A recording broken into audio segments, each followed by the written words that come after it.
Vous écoutez Paillettes et Préjugés, le premier podcast sur le genre et l'intimité des enfants. Comme moi!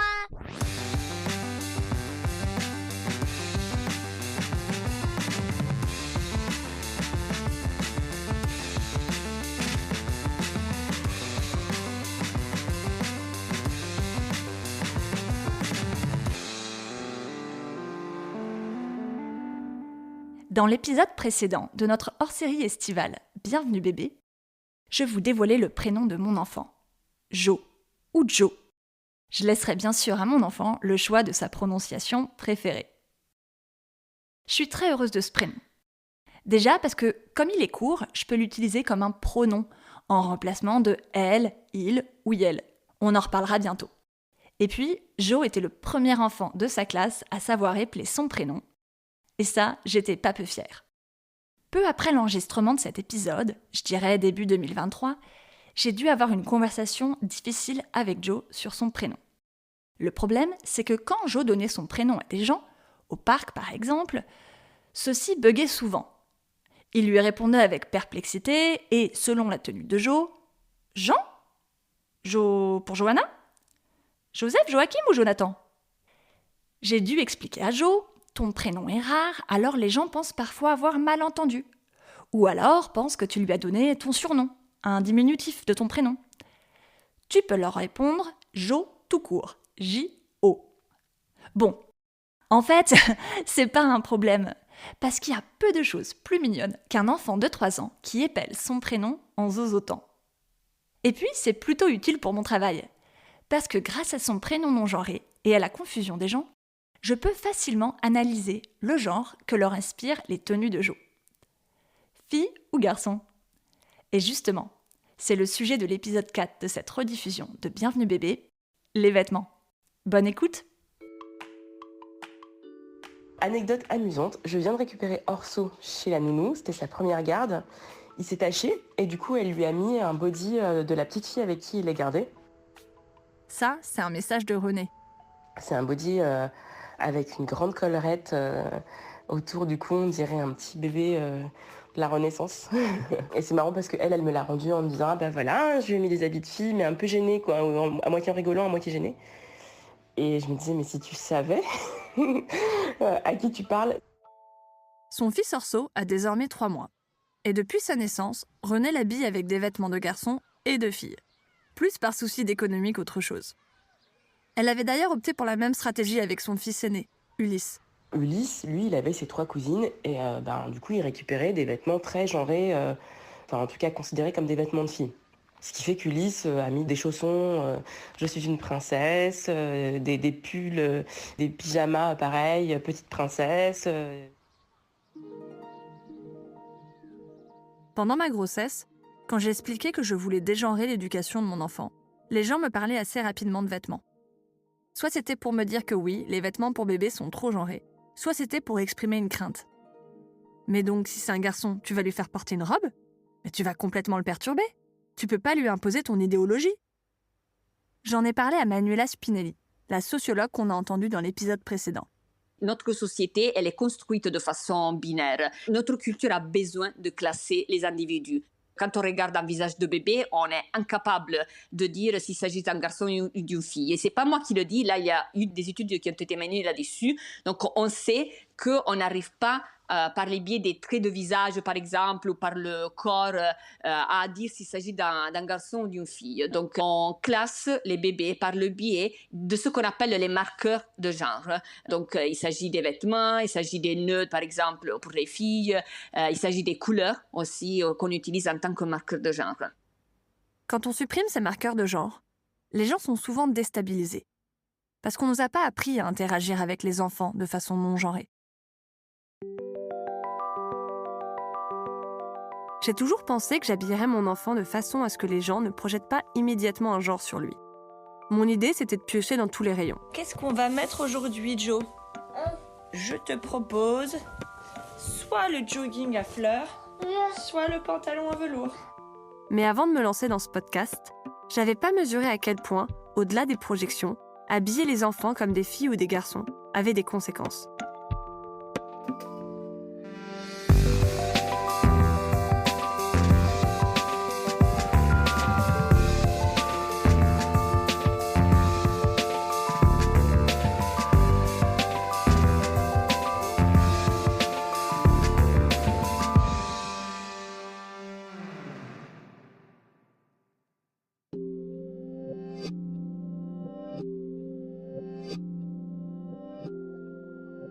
En 2022, une équipe de journalistes allemandes a analysé 20 000 hauts et shorts pour enfants de 0 à 10 ans sur 3 grands sites d'achat en ligne. Et elles ont découvert que les shorts pour filles étaient systématiquement plus courts que les shorts pour garçons. Leur conclusion ? C'est que les vêtements pour filles sont conçus pour montrer la peau et mettre en valeur le corps dès le plus jeune âge. Pensez à ce que les filles sont censées être, leur fonction dans la société. Elles sont là pour être regardées, et on les regarde d'une certaine façon. Et leur valeur dépend de ça. Plus elles sont belles, plus elles sont valorisées. Ça, c'est Jo Paoletti, l'une des rares chercheuses à avoir étudié l'histoire de la mode enfantine et son évolution. Aujourd'hui, elle est à la retraite, mais elle a enseigné très longtemps au sein de l'Université du Maryland. Jo a notamment écrit un livre, dans lequel elle revient sur les débuts de la différenciation des vêtements pour filles et pour garçons. Pink and Blue, Telling the Boys from the Girls in America. Quand j'étais enfant, les maillots de bain 2 pièces pour les petites filles, c'était extrêmement rare, alors que maintenant, c'est la norme. Il n'y a pas de raison pour que ce soit la norme. C'est évident qu'à l'époque victorienne, un parent aurait été horrifié de voir des vêtements sexualisants. Il aurait trouvé ça terriblement dérangeant de voir des petites filles habillées de façon sexy. Au-delà de la sexualisation qu'ils encouragent, les vêtements pour filles ont un autre inconvénient. Ils privilégient l'apparence au confort. Pour aller à l'école, je devais porter une robe, quoi qu'il arrive. C'est ce qu'une fille devait porter. Et je me souviens du froid, parce qu'on vivait dans l'ouest du Nebraska où il peut faire très très froid l'hiver. Je devais faire plusieurs centaines de mètres pour aller à l'école. Et même avec un gros manteau d'hiver, je me souviens que j'étais gelée. Ce souvenir de Jo Paoletti remonte aux années 50. Mais quand j'ai parlé de vêtements sur le groupe WhatsApp, je me suis rendu compte que cette différence dans le rapport au confort était toujours très actuelle. C'est quoi les vêtements que t'aimes le plus mettre ? Ma polaire. La personne que vous entendez là, c'est Ulysse, l'aîné de René. Et il nous décrit sa tenue préférée. Et pourquoi tu veux tout le temps la mettre, Ulysse ? Parce qu'elle est bleue. C'est le bleu que t'aimes bien ? Oui. Tu trouves que t'es chic ? Chaude. Elle est chaude. Je comprends tellement Ulysse. C'est sûr que pour jouer à l'extérieur et explorer le monde, mieux vaut mettre des vêtements bien chauds. D'ailleurs, son autre vêtement préféré, c'est un jogging.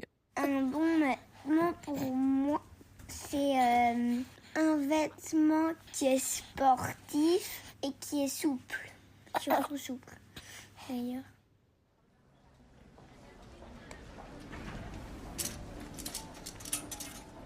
Quand on fait un petit tour en boutique, on se rend vite compte que les vêtements pour garçons sont pensés pour être confortables et leur donner envie de bouger. C'est beaucoup moins le cas pour les filles. Imaginez faire de l'escalade ou courir avec un jean moulant ou une robe à smoke. C'est pas qu'une question de coupe, c'est aussi que les vêtements sont faits avec des matériaux plus fragiles, comme du tulle ou du satin, que les couleurs sont plus salissantes, qu'il y a souvent plus d'ornements, des froufrous et des petits nœuds, que les filles doivent faire attention à ne pas abîmer.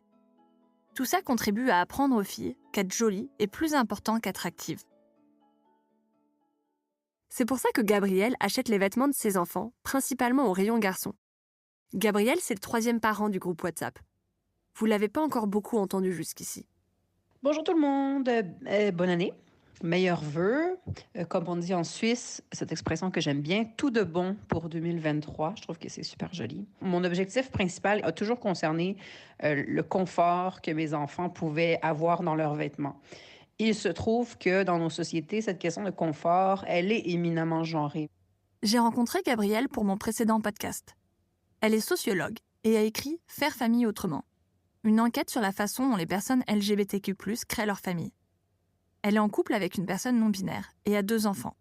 Zi, l'aînée, qu'elles ont adopté il y a 10 ans, et R, qu'elles ont eu par PMA il y a quelques années.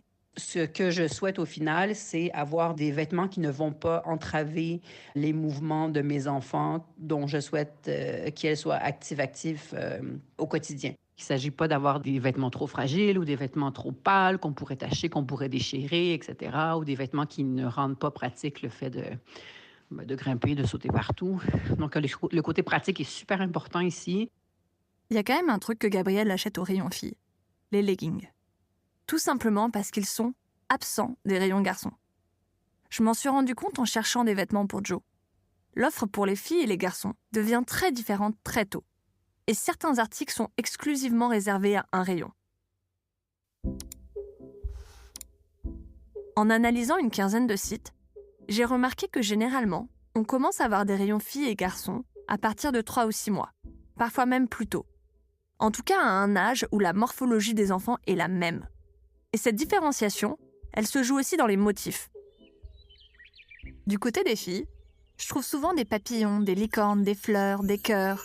Et pour les garçons, c'est plutôt des fusées, des vélos, des ballons de foot. Des motifs autour de l'exercice sportif, des déplacements, de l'exploration, mais aussi des animaux prédateurs. Des dinosaures, des crocodiles, des lions. Je me demande pourquoi on invite aussitôt les garçons à s'identifier à des bêtes féroces et sanguinaires, alors qu'on pousse les filles vers des créatures mignonnes et inoffensives.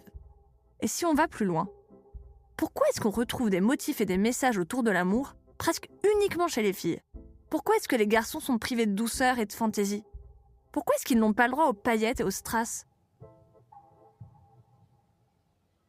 Quand Ulysse était petit, il aimait les vêtements exubérants. Il rêvait notamment d'avoir des Santiago à paillettes. J'ai vu le tournon s'effectuer avec un petit t-shirt où il y avait des chiens dessus. Et alors, Ulysse m'a dit « Non, maman, je ne vais pas mettre ce t-shirt, il est débile, il y a des chiens dessus. » Et en fait, j'ai compris que de plus en plus, il allait aller vers des choses qui soient les moins expressives possibles, quoi. Et je trouve ça hyper triste, en fait, la masculinité, quoi. Est-ce que c'est comme carcan pour les hommes, quoi. J'ai toujours vu les vêtements comme un outil d'expression, d'exploration de soi. Ça me rend triste que les garçons soient privés de ça parce que c'est un truc de fille. Ça me rappelle une phrase que Joe Paoletti m'a dite et que j'ai trouvée très juste. Une des choses qu'on apprend aux garçons sur comment être un homme, c'est comment ne pas être une fille. Donc on transmet l'idée qu'il y a un truc qui ne va pas chez les filles ou avec le fait de ressembler à une fille. Attention les murs. On touche pas les murs. Coucou maman. Ça va? Et toi? Eh ben oui. La semaine dernière, je suis allée chez ma mère pour une galette familiale. Depuis que je travaille sur cet épisode, j'arrête pas de penser à une vieille photo que ma sœur m'avait montrée il y a quelque temps. Ma sœur, Aurore, c'est l'archiviste familiale. Je crois que c'est dans ce placard-là. Ah, c'est peut-être celle-là. Yes. Oh, génial. Voilà, ça c'est lui avec son frère. Alors... Du coup, c'est l'année de sa naissance, donc c'est 1921. La photo est comme dans mes souvenirs. On voit mon grand-père dans une salopette short ajourée. Sur les bretelles, il y a des volants. Et en dessous, il porte une blouse avec des froufrous. Tout est blanc. En tout cas, ça fait unisexe, ça fait pas genré, quoi. Je pense qu'une petite fille, elle pourrait mettre ça. Aurore continue de fouiller à la recherche d'autres photos de ma famille maternelle, plus anciennes. Donc là, on remonte un peu, mais je pense pas avoir vu de photo de bébé. Ah bah si, là, on a un bébé. Mais je sais pas si c'est un garçon ou une fille. Sur la photo, l'enfant porte une robe et a les cheveux longs. Mon fils, Pierrot Lévy, à la Chaux-de-Fonds, en 1916. Et donc là, c'est un fils, effectivement, en 1916, qui porte une robe. Ah ouais, c'est un garçon. J'ai parlé de ces photos de famille à Joe Paoletti, l'historienne de la mode. À la fin du 19e siècle et au début du 20e siècle, si vous étiez un bébé à la mode et que votre mère voulait vous habiller correctement, vous portiez une robe blanche, point barre. Il n'y avait pas de robe blanche pour les filles et de robe blanche pour les garçons. Et c'est beaucoup plus simple quand on y pense de changer une couche quand un bébé porte une robe.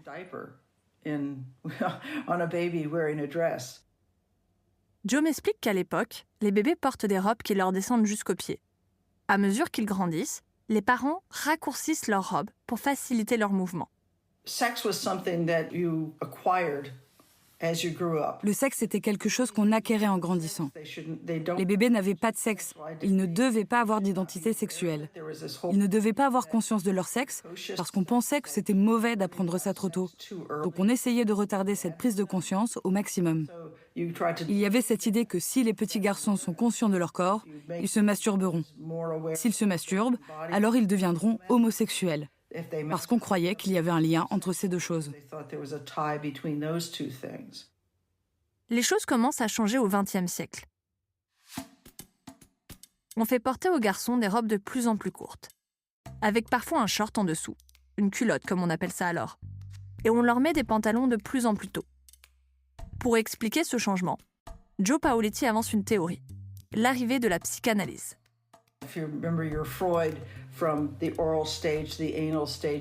Si vous vous souvenez de Freud, il y a le stade oral, le stade anal, le stade génital du développement. Et les enfants sont censés découvrir leurs organes génitaux. Ils sont censés explorer leur corps. Ils sont censés remarquer qu'ils sont des garçons et que ces autres choses sont des filles. Donc à l'époque, les experts en développement infantile conseillaient d'habiller les garçons différemment des filles, et le plus tôt le mieux. Quand on arrive dans les années 40, il est très rare de voir un bébé de sexe masculin porter une robe après ses 2 premiers mois.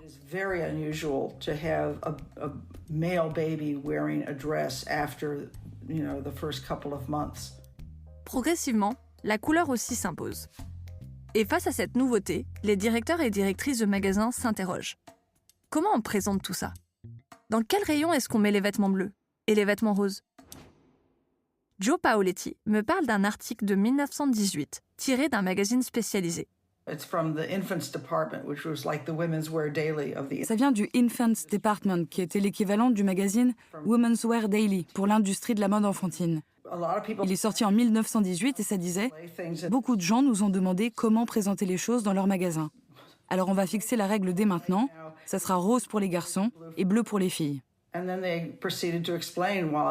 Ensuite, ils expliquent pourquoi le rose est pour les garçons. C'est parce que c'est une version pastel du rouge, la couleur de Mars, de la guerre et de la passion. Alors que le bleu est plus délicat et pudique. Et c'est là que je me suis dit, l'histoire du rose et du bleu est bien plus intéressante que ce que je pensais. Ce code couleur était déjà établi dans l'Europe médiévale. Le rouge était la couleur impériale et papale, donc celle des hommes, et le bleu celle de la Vierge, donc des femmes. Progressivement, ce code couleur s'inverse. Le rose devient la couleur des filles et le bleu celle des garçons. L'une des explications à ce changement, c'est que le rouge, au fil du temps, perd sa symbolique d'autorité pour prendre celle de l'amour. Ça me rappelle une anecdote que René a partagée sur la boucle WhatsApp, au sujet d'un pantalon rouge en velours, originellement pour fille, qu'elle a offert à Ulysse. Quand elle lui montre le pantalon, il hésite, puis décide de le porter pour aller à l'école. Bon, je sentais qu'il y avait un petit problème, mais je comprenais pas très bien.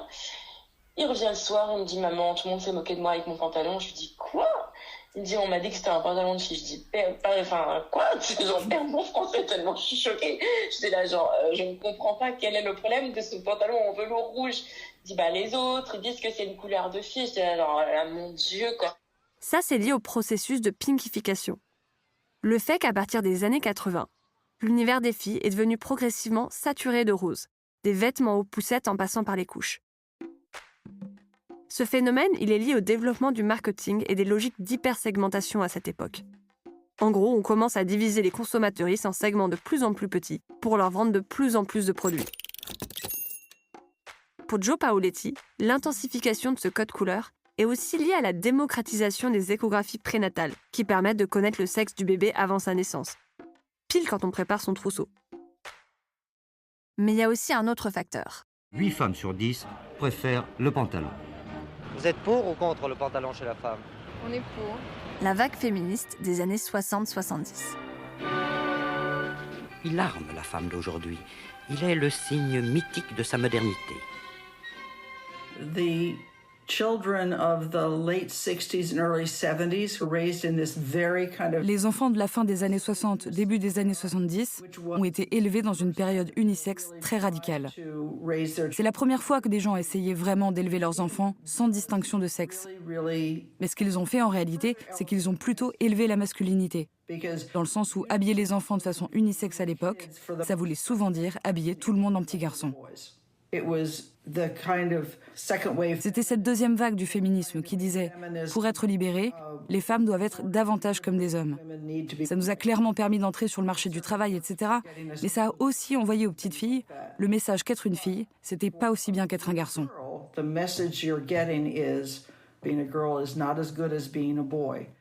Et donc dans les années 80, si on schématise un peu, Ces petites filles devenues mères ont voulu revaloriser la féminité.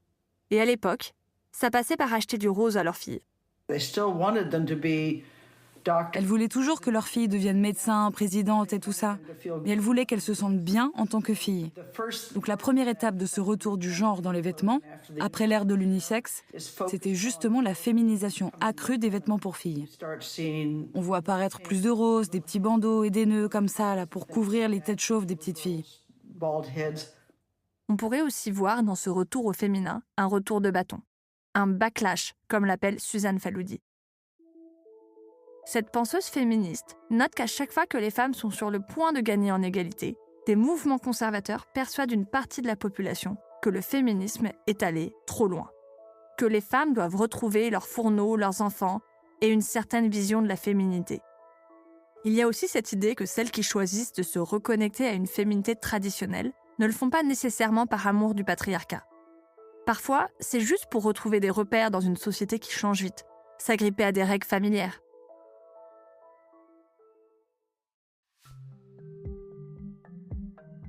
Suivant la norme, c'est sûr, ça facilite la vie. Ça permet d'éviter des problèmes, les moqueries, le harcèlement, les violences.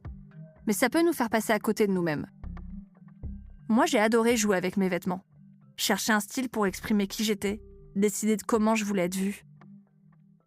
Gabrielle a constaté avec son aîné à quel point c'était important de laisser le choix, d'ouvrir des possibilités. Mon aînée, on l'a eu par le biais d'une adoption. Et ce qui fait qu'elle est venue habiter à la maison quand elle avait 3 ans. Un nombre incroyable de ses vêtements étaient roses, enfin tous les tons de rose pâle à rose fuchsia et rose foncé. Donc, quand on allait chercher des vêtements pour compléter sa garde-robe, on a utilisé cette approche qui est la nôtre de dire, ben regarde, tu as besoin d'une veste. Voici des vestes du côté des garçons avec tel truc. Voici des vestes du côté des filles avec tel truc. Quelle veste te plaît le plus? Et dès lors qu'on lui a donné le choix, on a vu son garde-robe passer en quelques mois, au fur et à mesure où elle grandissait, de presque exclusivement rose à vraiment c'est toutes les couleurs de l'arc-en-ciel. Ce qui devrait, je pense, nous préoccuper en tant que parents, c'est d'aménager autant que possible un espace de liberté chez nos enfants, surtout dans ces années préscolaires qui sont relativement précieuses. Donc, je pense que c'est peut-être un point commun dans tout ce qu'on vient de dire. Bisous à tout le monde, bonne semaine. Tu veux mettre cette salopette à fleurs ou ce pantalon en velours? Pour le moment, même si j'essaye de lui présenter des options, c'est encore moi qui choisis les vêtements de Jo. Donc tu veux les deux, mais on peut pas mettre les deux en même temps, Jo. Dans sa garde-robe, on trouve autant des vêtements de filles que de garçons. Il y a pas mal de roses, de oranges, des grosses fleurs, mais aussi des rayures et du vert, des leggings, mais aussi des joggings, des salopettes et des pantalons en velours. Mais j'ai bien prévu de laisser Jo choisir ses vêtements plus tard, avec tout ce que ça implique. Par exemple, je me demande comment je réagirais si Jo a envie d'avoir un look qui sort des normes et que des enfants se moquent, que Jo se retrouve marginalisée. J'ai demandé à René comment elle avait géré les moqueries sur le pantalon rouge d'Ulysse. Et donc, je lui ai dit, en fait, Ulysse, la seule question pour moi à se poser, c'est toi. Est-ce que tu l'aimes ou pas, ce pantalon? Est-ce que tu es bien dedans? Est-ce que tu es à l'aise? Et puis, Ulysse, est-ce que, en fait, tu crois qu'il y a des choses pour les garçons et pour les filles? Il me dit, non, maman, je sais que non.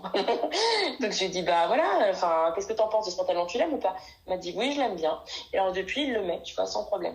Ça, c'est ce qu'elle appelle éponger. Éponger, c'est ça, c'est avoir la conversation qui va permettre de montrer, 1, l'absurdité du propos, et 2, de lui demander, mais toi, qu'est-ce que tu veux vraiment, toi? C'est quoi ton besoin à toi, quoi? Et moi, c'est ça que je trouve important, c'est que, en fait, un parent, pour moi, il est là aussi pour apprendre à se rencontrer quelque part, tu vois, il te pousse vers qui tu es, si t'éduques bien. C'est ça, tu vois, en tout cas, moi, c'est le but de mon éducation, c'est que mon fils, il puisse être heureux en étant lui-même. Si Ulysse m'avait dit « je veux mettre un tutu à l'école », je sais pas ce que j'aurais fait honnêtement. Ça m'aurait plongé dans des abîmes de réflexion, quoi. Mais tu peux pas avoir trop peur pour ton enfant, je pense. Il y a un truc où si tu veux protéger, il faut aussi que tu saches lâcher, en fait. Et en fait, un enfant, de toute manière, dans sa vie, il va expérimenter des choses désagréables. La protection, elle se fait pas avant, elle se fait après pour moi, tu vois. Et c'est de lui dire... c'est magnifique qui tu es, et moi je t'aime comme ça, et ceux qui se moquent de toi, ils ont un problème avec eux-mêmes, c'est pas toi le problème. Donc voilà, moi c'est comme ça que j'envisage les choses.